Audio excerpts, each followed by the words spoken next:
चलो नमस्ते बच्चों, फिर से अपन जो पूर्व में पढ़े थे ऑर्डर क्रम मतलब स्थान निर्धारण, तो उसके पार्ट 1 पार्ट 2 दो टॉपिक हो चुके हैं हमारे।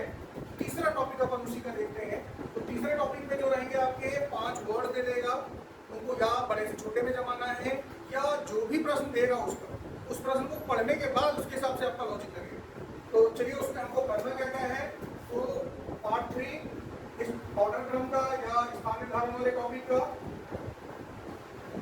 और उसके बाद ये वाला टॉपिक हमारा खत्म हो जाएगा। ये है शब्दों को तार्किक अनुक्रम में व्यवस्थित करना।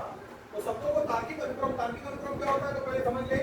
शब्दों के तार्किक अनुक्रम में शब्दों को एक समूह दिया जाता है, उम्मीदवार को इन शब्दों को एक सार्थक क्रम में व्यवस्थित करना होता है। और क्रम क्या हो सकता है, वो घटनाओं के घटित होने का क्रम हो सकता है। ठीक है, जैसे आपने इतिहास पढ़े हो, आपको दे दे सविनय अवज्ञा आंदोलन, आपका दे दे असहयोग आंदोलन, भारत छोड़ो आंदोलन, चौरी चौरा कांड, अरे 4 दे दिया। तो आपको क्रम मालूम होना चाहिए। सबसे पहले कौन सी घटना हुई, तो असहयोग आंदोलन 1920 में हुआ। फिर क्या हुआ, चौरी चौरा कांड हुआ। फिर क्या हुआ, सविनय अवज्ञा आंदोलन हुआ। फिर क्या हुआ, भारत छोड़ो आंदोलन हुआ। जो सविनय अवज्ञा 1930 में हुआ, भारत छोड़ो 1942 में हुआ। यहाँ हमने क्रम बताया। क्रम बनाने का क्या आधार था, घटनाओं के घटित होने का क्रम। तो घटनाओं के घटित होने का क्रम हो सकता है वो प्रारंभ से अंत का क्रम या अंत से प्रारंभ का क्रम हो सकता है।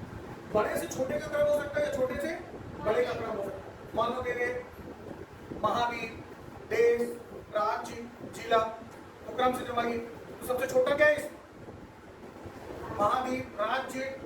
महावीर, देश, राज्य और जिला। सबसे छोटा जिला, फिर उससे बड़ा, फिर उससे बड़ा, फिर उससे बड़ा।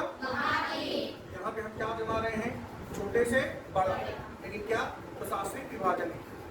ठीक है, चलिए आगे। तो छोटे से बड़े का क्रम या बड़े से छोटे का क्रम, एक हिस्से से पूरे तक का क्रम, आकार, मूल्य, तीव्रता आदि के बढ़ने या घटने का क्रम। मतलब वहां पे उस प्रश्न को देखने के बाद ही उसमें क्या लॉजिक लग रहा है, हम क्रम को बता पाए। ठीक है, तो और फिर उसके अनुसार ही सही क्रम का चयन करना है। तो चलिए देखिए, यहाँ पर आपके जो ये प्रश्न दिए हुए हैं, पहला प्रश्न दरवाजा, ताला, कमरा और चाबी। विकल्प का भी आपको ध्यान रखना है, वहां पे विकल्प दिए हैं। तो क्या क्या दिया हुआ है, कमरा दिया हुआ है, और क्या दिया हुआ है, ताला दिया है, कमरा दिया है, चाबी दिया है। तो सबसे पहले क्या चाहिए हमको, अगर आप कमरा देखते हो तो कमरा के लिए कौन 3 से शुरू हो रहा है क्या, विकल्प देखो, कोई भी विकल्प 3 से शुरू हो रहा है क्या, बड़ी इकाई अगर लोगे, कमरा लोगे तो 3 से शुरू होना चाहिए। कोई 3 से शुरू हुआ क्या, नहीं। छोटी इकाई हो, यहाँ पे अंदर से बाहर से अंदर जाने। तो चाबी सबसे पहले आपके पास चाहिए। चाबी किसमें लगाओगे, ताले में लगाओगे। ठीक है, और ताला किसमें लगाओ, दरवाजा तो है, अच्छा है दरवाजा है, तो दरवाजे में ताला। और दरवाजा किसमें लगाओ, कमरे में। यहाँ पे क्रम क्या होगा, 4 2 1 3। समझ गए, इसलिए हमारा इसका आंसर विकल्प नंबर सी। दूसरा प्रश्न देखो, घर, ईंट, कमरा, दीवार। घर, ईंट, कमरा, दीवार। यहाँ निर्माण है, उसमें देखो छोटे से बड़ा कैसे निर्माण। सबसे पहले ईंट लेंगे। ईंट किसमें लगेगी, दीवार में। और दीवारें किसमें होंगी, घर में तो होंगी, लेकिन दीवार से पहले कमरा बनेगा। अब कमरे से क्या बनेगा, घर। समझ गए रहे, तो है ऑप्शन में 2 4 3 1। ठीक है, उसके बाद देखो 3 नंबर, कोर्ट, चोर, पुलिस, सजा। क्या आएगा,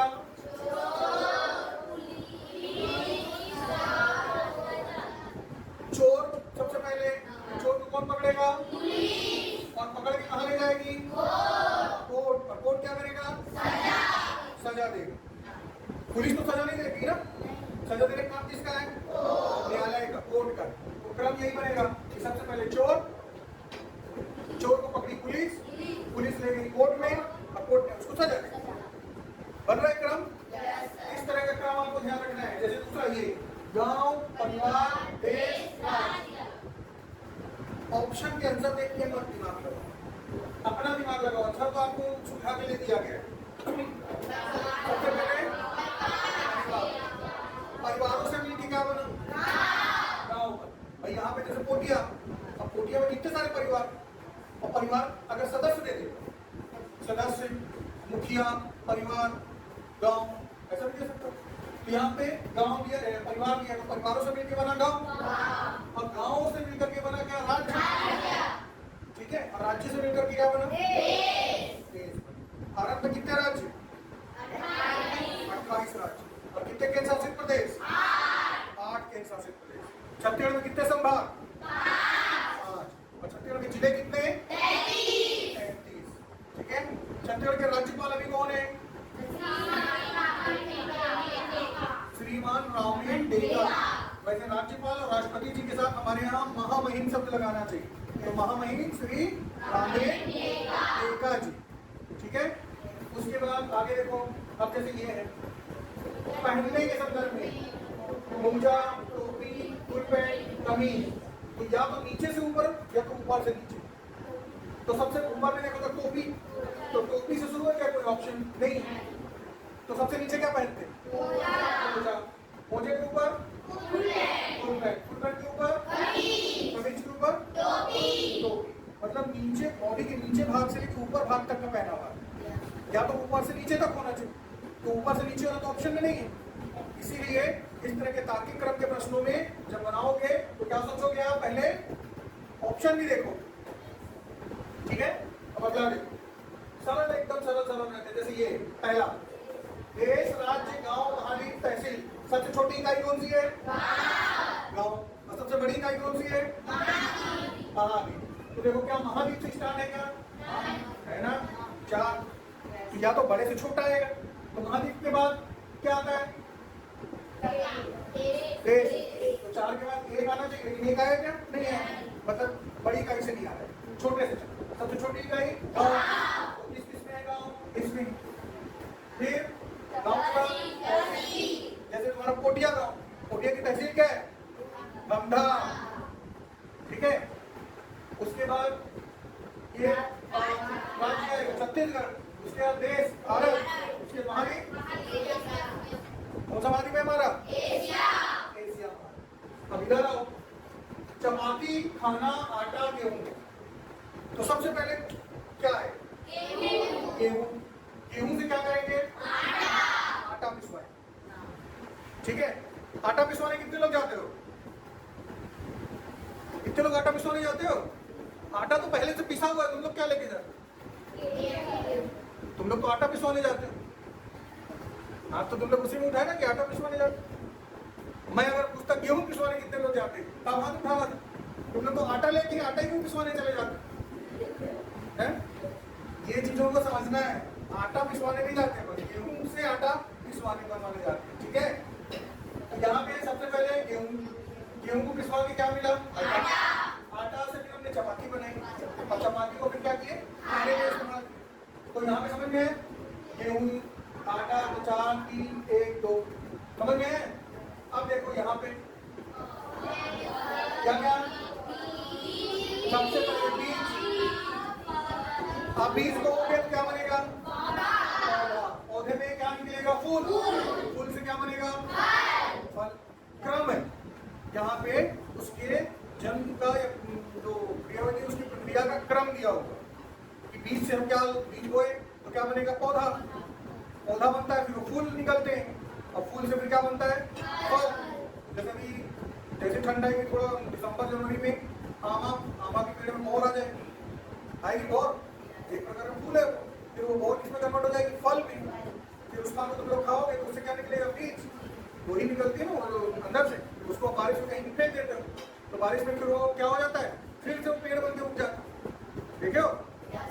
तो ये प्रक्रिया है। अब जैसे इसको देखो, सबसे छोटा ये क्षेत्र कितनी की होगी? सबसे पहले क्या लेंगे? पंचभुज बढ़ाओगे। पंचभुज के बाद चतुर्भुज। तो है क्या किसी में? है ही नहीं। ये है 2 ग्रामों बेस। या तो पहले बिंदु, बिंदु से क्या बनेगी? सरल रेखा। सरल रेखा से त्रिभुज, फिर चतुर्भुज, फिर पंचभुज, यानी 5, 3, 2, 4, 1 है किसी में? 5, 3, 2 नहीं। तो या तो फिर बड़े से छोटा हो तो पंचभुज, फिर चतुर्भुज, फिर त्रिभुज। समझ में? तो नीचे से ऊपर, ऊपर से नीचे दोनों सोचो निर्माण की प्रक्रिया में, ठीक है। अब और आगे देखो प्रश्न, जैसे ये आवेदन, चयन, परीक्षा, साक्षात्कार, विज्ञापन। तो सबसे पहले क्या होता है? विज्ञापन निकलता है, भर्ती। जैसे हमें रेलवे की 8,000 पोस्ट का विज्ञापन निकला है, अब लोग क्या करेंगे? आवेदन करें, फॉर्म भरें, ठीक है। तो सबसे पहले विज्ञापन, फिर आवेदन, फिर क्या होगा?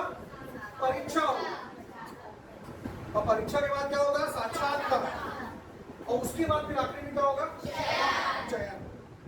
कई परीक्षाओं में साक्षात्कार होता है, कई परीक्षाओं में साक्षात्कार नहीं होता। जैसे आपको डीएसपी बनना है, डीएससी दिलाओगे, हर राज्य का अलग अलग होता है, उसमें इंटरव्यू होता है जिसको साक्षात्कार बोलते हैं। पहले प्रीलिम्स दिलाओगे, ऑब्जेक्टिव रहेंगे, उसमें निकलोगे, मुख्य परीक्षा में जाओगे, वहाँ पे लिखने वाला रहेगा, जैसे अभी स्कूल में परीक्षा दिलाते हो ना, तो रिटर्न वाला रहेगा उसमें, फिर उसके बाद इंटरव्यू रहेगा, और इंटरव्यू निकलने के बाद फिर आपका चयन। तीनों के मतलब मुख्य परीक्षा के और इंटरव्यू के नंबर मिला, ठीक है।